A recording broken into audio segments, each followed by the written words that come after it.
troops fought in groups of 2, and you can see the red coats of the 1st Regiment of Foot, known as the Royal Scots,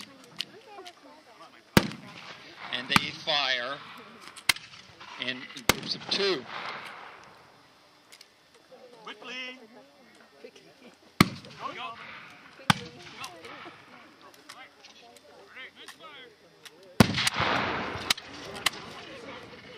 Now these are flintlock muskets, and you'll notice a lot are not igniting and going off. The procedure in loading the musket was the same as the cannon. The problem was, after it was loaded, a piece of flint would come down and hit a piece of steel, causing a spark. If it does not spark, the musket does not go off.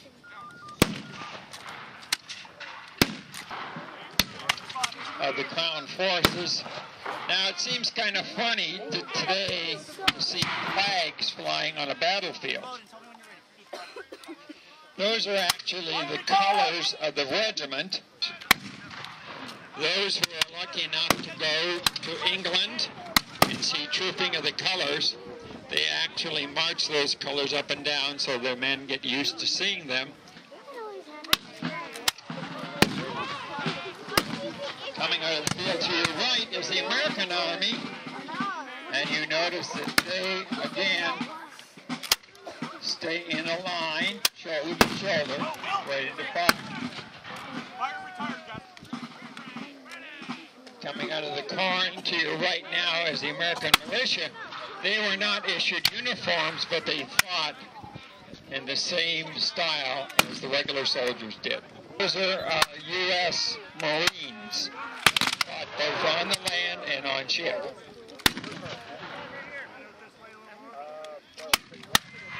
It was a new style of weapon being tried out by both armies.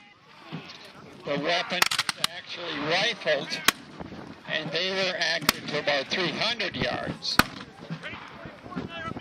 They took a little longer to load, but they were more accurate.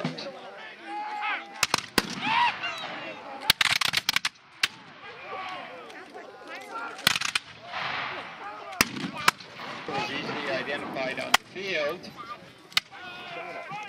It also folded up and he could put it under his arm.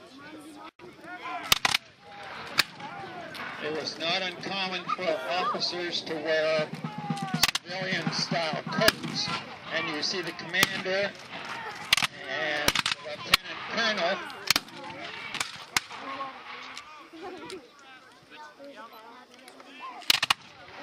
Now, most soldiers wore a leather box on their right hip. That's where they kept the cartridges. The cartridges were paper tubes. They bit the end off and put the gunpowder down the barrel.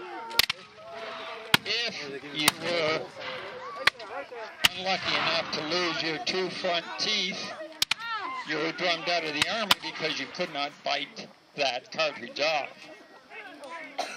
So stop and think of a man who joins the army in England.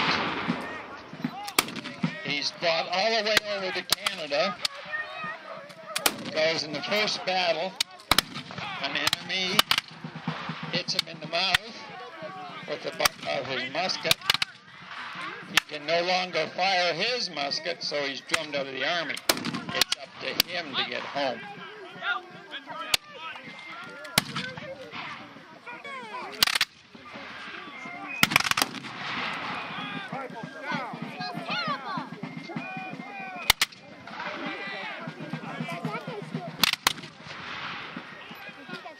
A little later on during the war, the Americans were having a hard time also getting blue wool.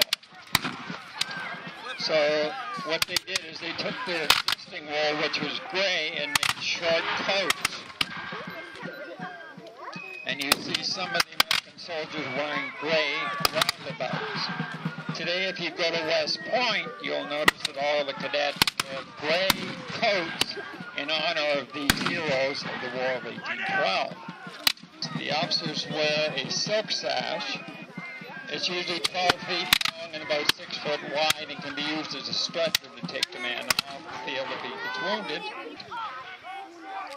It usually has a stripe in the middle, the color of his collar's cuffs, which are called facings.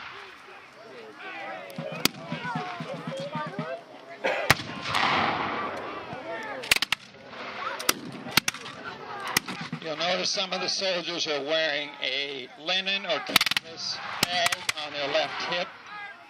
That was their pantry. They were supposed to carry 3 days' rations of food in that bag. Usually there would be beef, cheese, and possibly a little peas.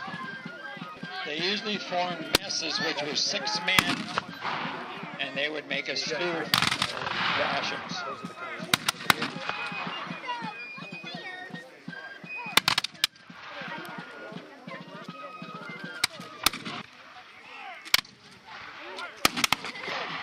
Also on the left hip is a bayonet.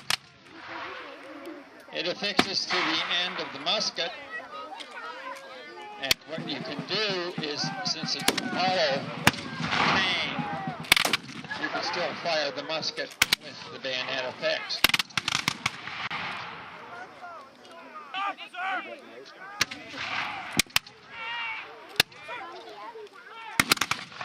Now, you heard one of the commanders tell his men to aim at the officers.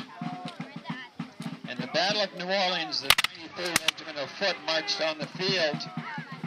American riflemen took out all the officers. They stood at attention with nobody to give commands.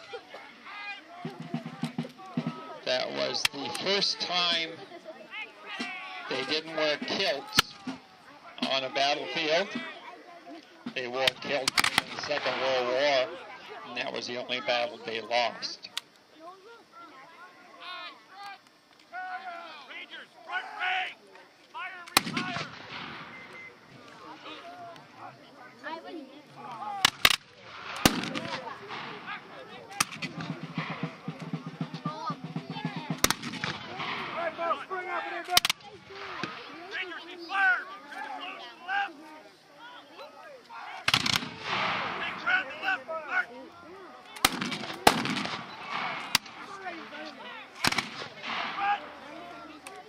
You notice there's a drummer standing beside each company, behind each company of redcoats, and they are playing different beats. That's to reinforce the officers' commands.